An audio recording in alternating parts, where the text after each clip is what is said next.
2024-25ನೇ ಸಾಲಿನ ಬಜೆಟ್ ಎಲ್ಲ ಸಮುದಾಯಗಳನ್ನು ಒಳಗೊಳ್ಳುವ ಅಭಿವೃದ್ಧಿ ಪರ ಬಜೆಟ್ ಎಂದು ಮುಖ್ಯಮಂತ್ರಿ ಸಿದ್ದರಾಮಯ್ಯ ಸಮರ್ಥಿಸಿಕೊಂಡರು.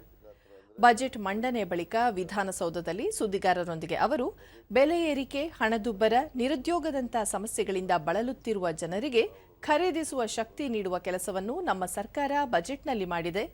ಅಲ್ಲದೆ ಇಂಧನ, ನೀರಾವರಿ, ಕೃಷಿ, ಶಿಕ್ಷಣದಂತಹ ಕ್ಷೇತ್ರಗಳ ಅಭಿವೃದ್ಧಿಗೂ ಹಣ ಒದಗಿಸಿದ್ದೇವೆ.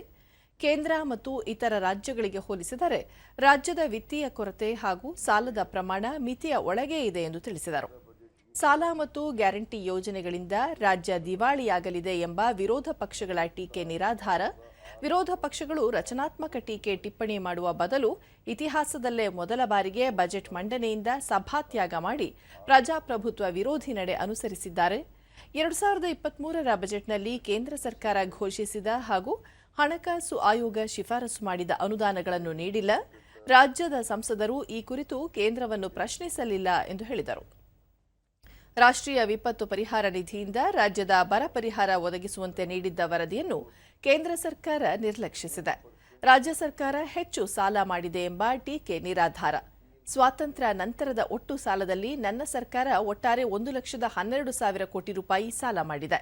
ಇದಕ್ಕಿಂತಲೂ ಹೆಚ್ಚು ಸಾಲವನ್ನು ಬಿಜೆಪಿ ಸರ್ಕಾರ ಮಾಡಿದೆ ಎಂದು ಹೇಳಿದರು. ರಾಜ್ಯ ಸರ್ಕಾರದ ಖಾತರಿ ಯೋಜನೆಗಳನ್ನು ಎಲ್ಲ ಸಮುದಾಯದವರು ಸೌಲಭ್ಯ ಪಡೆಯುತ್ತಿದ್ದಾರೆ. ಮುಂದಿನ ವರ್ಷ ಪಂಚಖಾತರಿ ಯೋಜನೆಗೆ 52,000 ಕೋಟಿ ರೂಪಾಯಿಗಳನ್ನು ಮೀಸಲಿಟ್ಟಿದ್ದೇವೆ. ಅದಕ್ಕಿಂತ ಹೆಚ್ಚಿನ ಹಣದ ಅಗತ್ಯ ಎದುರಾದರೂ ಭರಿಸುವ ಮೂಲಕ ಯೋಜನೆಗಳನ್ನು ಮುಂದುವರಿಸುತ್ತೇವೆ ಎಂದು ಮುಖ್ಯಮಂತ್ರಿ ಸಿದ್ದರಾಮಯ್ಯ ತಿಳಿಸಿದ್ದಾರೆ. ಆರ್ಥಿಕವಾಗಿ ದಿವಾಳಿಯಾಗಿದೆ. ಮತ್ತೆ ಮಹಿಳೆಯರಿಗೆ, ಬಡವರಿಗೆ ಅವಮಾನ ಆಗೋ ರೀತಿಯಲ್ಲಿ ಬಿಟ್ಟಿ ಗ್ಯಾರಂಟಿಗಳು ಅಂತೆಲ್ಲ ಹೇಳಿದ್ದಾರೆ. ಬಿಟ್ಟಿ ಗ್ಯಾರಂಟಿಗಳು ಆರ್ಥಿಕವಾಗಿ ದಿವಾಳಿಯಾಗಿದೆ. ಬಟ್ ನೀವೆಲ್ಲ ಬಜೆಟ್ ನೋಡಿದ್ದೀರಿ, ಮತ್ತೆ ಅಂಕಿಅಂಶಗಳನ್ನು ಕೂಡ ನೋಡಿದ್ದೀರಿ.